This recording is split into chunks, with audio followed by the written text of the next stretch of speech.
નમસ્કાર દોસ્તો, સુપરફાસ્ટ તાજા સમાચારમાં તમારું સ્વાગત છે। દેશ, દુનિયા અને ગુજરાતના તાજા, મોટા અને સૌથી મહત્વપૂર્ણ સમાચાર જાણીએ તે પહેલા તમે ચેનલમાં નવા હોય તો ચેનલને જરૂરથી સબસ્ક્રાઇબ કરીને વિડીયોને લાઇક કરી દેજો। સૌથી પહેલા દર્શક મિત્રો આપણે વાત કરીએ તો આનંદના સમાચાર મળ્યા છે। ગૌણ સેવાએ બહાર પાડી ભરતી, તો સરકારી નોકરીની તૈયારી કરતા ઉમેદવારો માટે આવ્યા સારા સમાચાર। ગુજરાત ગૌણ સેવા પસંદગી મંડળ દ્વારા 4300 જગ્યા ઉપર વિવિધ પોસ્ટની ભરતી બહાર પાડવામાં આવી છે, જેમાં junior clerk, head clerk, assistant officer, senior clerk સહિતની આશરે 22 કેડરની ભરતી થશે, જેના ફોર્મ 4 જાન્યુઆરીથી 31 જાન્યુઆરી સુધી ઓનલાઈન ભરી શકાશે। તો 4 જાન્યુઆરીના રોજ ઓફિશિયલ જાહેરાત પણ બહાર પાડવામાં આવશે, તો વેબસાઇટ ઉપર તમે તપાસ કરી શકો છો। બીજા સૌથી મોટા સમાચાર, વાયબ્રન્ટ સમિટ પહેલા 7.17 લાખ કરોડના એમઓયુ થયા। ગાંધીનગર ખાતે આગામી 10 થી 12 જાન્યુઆરીના રોજ ગ્લોબલ વાયબ્રન્ટ સમિટનું આયોજન કરવામાં આવ્યું છે। તે પહેલા જ ગુજરાત સરકાર માટે સારા સમાચાર મળ્યા છે। વિદેશી રોકાણકારોએ ગુજરાતમાં રોકાણ કરવાની તૈયારીઓ દર્શાવી છે અને સમિટ પહેલા 7.17 લાખ કરોડના 58 જેટલા એમઓયુ સાઇન કરાયા છે, જ્યાં આ એમઓયુ દ્વારા રાજ્યમાં 3.75 લાખ જેટલી રોજગારીની નવી તકોનું સર્જન થશે। આગળ વધુ એક સૌથી મોટા સમાચાર મળ્યા છે। ભગવાન રામની સૌથી ઊંચી પ્રતિમા બનશે। ઉત્તર પ્રદેશમાં ભગવાન રામની સૌથી મોટી મૂર્તિ બનાવવાની તૈયારી શરૂ કરી દેવામાં આવી છે। તો સરયુ નદીના તટ ઉપર ભગવાન રામની 823 ફૂટ ઊંચી પ્રતિમાને સ્થાપિત કરાશે। તો વિશ્વભરની અત્યાર સુધીની સૌથી ઊંચી પ્રતિમાના તમામ રેકોર્ડ્સો આ પ્રતિમા તોડી નાખશે। તો આ પ્રતિમાના પ્રોટોટાઇપ્સનો સીએમ યોગી આદિત્યનાથે મંજૂરી આપી છે। તો સરયુ નદીના કિનારે ટૂંક સમયમાં જ આ ઊંચી પ્રતિમા બનાવવાનું કામ શરૂ કરી દેવામાં આવશે। બીજા સૌથી અગત્યના સમાચાર, ઝારખંડના સીએમ રાજીનામું નહીં આપે। ઝારખંડ મુક્તિ મોરચા એટલે કે જેએમએમ ધારાસભ્ય દળની બેઠક પૂરી થઈ ગઈ છે। બેઠકમાં નિર્ણય લેવામાં આવ્યો છે કે સીએમ હેમંત સોરેન તેમના પદેથી રાજીનામું નહીં આપે। જેએમએમ એટલે કે ઝારખંડ મુક્તિ મોરચા આગેવાની હેઠળના ધારાસભ્યો સાથેની બેઠકમાં સીએમ સોરેને ઈડી દ્વારા જારી કરાયેલા સમન્સ બાદ ઊભી થયેલી પરિસ્થિતિ અંગે ચર્ચાઓ કરી હતી। તો ભવિષ્યની રણનીતિઓ પણ બદલાવાની, તો સીએમ સોરેને પણ જમીન કૌભાંડમાં આરોપ છે। તો તેમણે કહ્યું કે મોદી સરકાર ઈડીનો દુરુપયોગ કરી રહી છે। તો દોસ્તો, તમારા મતે શું મોદી સરકાર પણ ઈડીનો દુરુપયોગ કરી રહી છે? ફટાફટ નીચે કોમેન્ટ કરીને જણાવજો। બીજા સૌથી મહત્વપૂર્ણ સમાચાર મળ્યા છે। દેશનું પહેલું કોમન પોર્ટલ લોન્ચ થયું। જ્યાં દર્શક મિત્રો ગઈકાલે ગુજરાતમાં એડમિશનની પ્રક્રિયા માટે દેશનું પ્રથમ કોમન પોર્ટલ જીસીએસ મંત્રી ઋષિકેશ પટેલના હસ્તે લોન્ચ કરાયું છે। તો આ દરમિયાન મંત્રીએ કહ્યું કે વર્ષ 2030 સુધીમાં એનઈપી 2020ની તમામ જોગવાઈઓનું ગુજરાતમાં સંપૂર્ણપણે પાલન થશે। તો હવેથી રાજ્યમાં 2343 જેટલી કોલેજોના 7.50 લાખથી વધુ વિદ્યાર્થીઓને એડમિશન માટે એક જ પોર્ટલ ઉપરથી અરજી કરી શકશે। તો આ સિવાય પ્રવેશ માટેની રજીસ્ટ્રેશન ફી 300 રૂપિયા હશે, જે ઓનલાઈન એક જ વાર ભરવાની રહેશે। ઝડપથી બીજા સમાચાર જોઈએ તો સગીરને વાહન આપશો તો થશે દંડ અને સજા। ઉત્તર પ્રદેશ સરકારે સગીરને વાહન ચલાવવા મામલે નવો નિયમ લાગુ કર્યો છે। યુપીમાં 18 વર્ષથી ઓછી ઉંમરના બાળકો વાહન ચલાવી નહીં શકે। સરકારે સંપૂર્ણ પ્રતિબંધ લગાવી દીધો છે। યુપી સરકારે સગીર યુવક યુવતીઓ ઉપર 2 વ્હીલર અને 4 વ્હીલર ચલાવવા પર પ્રતિબંધ મૂક્યો છે। તો આ નિયમનો ભંગ કોઈ કરશે તો તેના વાહન માલિકને 3 વર્ષની સજા અને 25,000 રૂપિયા જેટલો દંડ ફટકારવામાં આવશે। તો દોસ્તો, ગુજરાત સરકારમાં પણ આવું હોવું જોઈએ કે નહીં? ફટાફટ કોમેન્ટ કરીને જણાવજો। ત્યાર પછીના બીજા સૌથી અગત્યના સમાચાર, ચૂંટણી પહેલા બીજેપીનો માસ્ટર સ્ટ્રોક। લોકસભાની ચૂંટણી પહેલા બીજેપી સરકાર નાગરિકતા સંશોધન અધિનિયમ એટલે કે સીએએ લાગુ કરવાનું વિચારી રહી છે। તો સીએએ નિયમનો જારી થયા પછી સીએએ કાયદાનો અમલમાં આવશે અને જે લોકો તેના માટે પાત્ર છે તેમને નાગરિકતા આપવામાં આવશે। તો પાકિસ્તાન, બાંગ્લાદેશ અને અફઘાનિસ્તાનથી ભારતમાં આવેલા બિન મુસ્લિમ લોકોને નાગરિકતા અપાશે, જેમાં હિન્દુ, શીખ, જૈન, બૌદ્ધ, પારસી અને ખ્રિસ્તીનો સમાવેશ થાય છે। બીજા સૌથી મોટા સમાચાર મળ્યા છે। પેટ્રોલ અને ડીઝલની કિંમતોને લઈને કેન્દ્રીય મંત્રીનું મોટું નિવેદન। જ્યાં દર્શક મિત્રો ક્રૂડ ઓઇલના ભાવમાં ઘટાડાના કારણે પેટ્રોલની છૂટક કિંમતોમાં 10 રૂપિયા પ્રતિ લીટર અને ડીઝલની કિંમતોમાં 6 રૂપિયા પ્રતિ લીટર સુધીનો ઘટાડો થઈ શકે છે। તો હવે પેટ્રોલિયમ મંત્રી હરદીપસિંહ પુરીએ પેટ્રોલ અને ડીઝલના ભાવમાં ઘટાડવાના સમાચારની અફવા ગણાવી છે। તો તેમણે કહ્યું કે સરકારે હજુ સુધી ઇંધણના ભાવમાં ઘટાડો અંગે સરકારી ઓઇલ કંપનીઓ સાથે કોઈપણ પ્રકારની વાતચીત કરવામાં આવી નથી। આગળ દોસ્તો બીજા શેર માર્કેટના સમાચાર મળ્યા છે। શેર બજારે ગઈકાલે પણ નિરાશ કર્યા। શેર બજારમાં ગઈકાલે જોરદાર ઘટાડો નોંધાયો। સવારથી જ કારોબારી સેશન્સ દરમિયાન માર્કેટમાં ડાઉનની ટ્રેન્ડ જોવા મળ્યો। ટ્રેન્ડિંગ સેશન્સના અંતે બીએસસીનો સૂચકાંક સેન્સેક્સ 535 પોઈન્ટ ઘટીને 71,356 પોઈન્ટ ઉપર બંધ રહ્યો, જ્યારે એનએસસીનો નિફ્ટીનો સૂચકાંક 139 પોઈન્ટ ઘટીને 21,517 અંક ઉપર બંધ રહ્યો।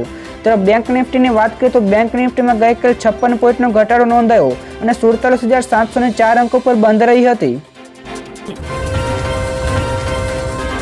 ત્યારબાદના બીજા સૌથી મહત્વપૂર્ણ સમાચાર, કેન્દ્રએ આઈસીયુ અંગે માર્ગદર્શિકા બહાર પાડી। જ્યાં દર્શક મિત્રો, કેન્દ્ર સરકારે હોસ્પિટલો માટે આઈસીયુ સંબંધિત માર્ગદર્શિકા જારી કરી છે। ત્યારે આ અંતર્ગત જો કોઈ દર્દી કે પરિવાર આઈસીયુમાં સારવાર લેવાનો ઇનકાર કરે, જો રોગ અસાધ્ય હોય અથવા તો સારવારથી કોઈ પણ પ્રકારનો ફાયદો ન થાય તો આવા દર્દીઓને આઈસીયુમાં દાખલ ન કરવા જોઈએ। તો રોગચાળા, આપત્તિ, મોટી સર્જરી પછી પણ અને અન્ય પરિસ્થિતિઓમાં જે દર્દીઓને આઈસીયુમાં દાખલ કરવા જોઈએ। તો હૃદય અને શ્વસન સંબંધિત ગંભીર રોગો ધરાવતા દર્દીઓને આઈસીયુમાં રાખવા જોઈએ તેવું કેન્દ્ર દ્વારા બહાર પાડવામાં આવેલી આઈસીયુ અંગેની માર્ગદર્શિકામાં બતાવવામાં આવ્યું છે।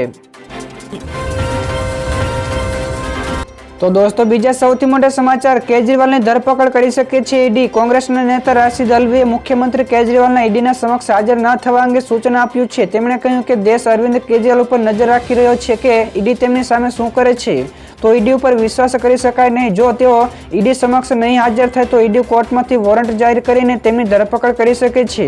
જો અરવિંદ કેજરીવાલ તપાસ એજન્સીની પૂછપરછમાં જોડાય તો સારું થાત। ત્યાર પછીના દોસ્તો બીજા સૌથી અગત્યના સમાચાર મળ્યા છે। રાજ્યમાં સર્વર ઠપ્પ થતા ખેડૂતોને હાલાકી ભોગવવી પડી। રાજ્યમાં અનેક ઠેકાણે જનસેવા કેન્દ્રોમાં ઇન્ટરનેટની સમસ્યાના કારણે સર્વર ઠપ્પ થયા છે। તો ખેડૂતોને ખેતી વિષયક કાગળો, ધિરાણો તેમજ અન્ય કામગીરી બાબતોની હાલાકીનો સામનો કરવો પડી રહ્યો છે। તો ધાનેરા, કાંકરેજ, દાંતીવાડા સહિતના કેન્દ્રોમાં છેલ્લા એક અઠવાડિયાથી ખેડૂતોને ધક્કા ખાવાનો વારો આવ્યો હોવાના આક્ષેપો થઈ રહ્યા છે। તો અમરેલીના કેટલાક કેન્દ્રો ઉપર પણ આવી જ સમસ્યાઓ સર્જાતી હોવાની માહિતી પણ પ્રાપ્ત થઈ છે। તો દોસ્તો તમારા વિસ્તારમાં પણ સર્વર ઠપ ન થતા ખેડૂતોને હાલાકી ભોગવવી પડે છે કે નહીં, ફટાફટ કોમેન્ટ કરો। ત્યારબાદના દોસ્તો બીજા સૌથી અગત્યના સમાચાર મળ્યા છે। ગુજરાત બીજેપીની મહત્વપૂર્ણ બેઠક યોજાશે। તો આગામી લોકસભાની ચૂંટણીને લઈને ગુજરાત ભાજપે તૈયારીનો આરંભી છે। તો આગામી 6 જાન્યુઆરીના દિવસે ગાંધીનગર ખાતે મહત્વની બેઠક મળશે, જેમાં કેન્દ્રીય ગૃહમંત્રી અમિત શાહ હાજરી આપે તેવી શક્યતા છે। તો સીએમ ભૂપેન્દ્ર પટેલ, સીઆર પાટીલ, મંત્રીમંડળના સભ્યો તેમજ ભાજપના અગ્રણી નેતાઓ તેમજ લોકસભાની ચૂંટણી માટેની નિયમેલી કમિટીઓ સભ્યો હાજર રહેશે। તો બેઠકમાં લોકસભાની ચૂંટણીને લઈને કેટલીક ચર્ચાઓ તેમજ રણનીતિઓ ઘડાય તેવી શક્યતાઓ છે। ઝડપથી દર્શક મિત્રો આગળના સમાચાર વિશે આપણે વાત કરીએ તો જાપાનમાં આવેલા ભૂકંપના કારણે મોતનો આંકડો 57 ને પાર પહોંચ્યો। જાપાનમાં આવેલા 7.6ની તીવ્રતાના ભૂકંપે હાહાકાર મચાવ્યો છે। જાપાનના ઇશિકાવા શહેરમાં સૌથી વધુ નુકસાન થયું છે। તો ભૂકંપના કારણે 57થી પણ વધારે લોકો મોત નીપજ્યા છે। ઇશિકાવામાં હજારોની સંખ્યામાં ઘરો પડી ગયા છે તેમજ શહેરોમાં વીજળી ગુલ થઈ ગઈ છે। તો કેટલાક વિસ્તારોમાં પાણી ભરાય છે અને મોબાઈલની સેવા પણ બંધ થઈ ગઈ છે। તો પ્રભાવિત વિસ્તારમાં 1000 પણ કરતાં વધુ સૈનિકોને સ્ટેન્ડ બાય રખાયા છે। ત્યાર પછી દોસ્તો આગળના બીજા સૌથી અગત્યના સમાચાર મળ્યા। ગૃહ વિભાગની પોલીસ ઉપર તવાઈ। રાજ્યના ગૃહ વિભાગ દ્વારા પરિપત્ર બહાર પાડવામાં આવ્યું છે, જેને લઈને પોલીસ બેડામાં હડકંપ મચી ગયો છે।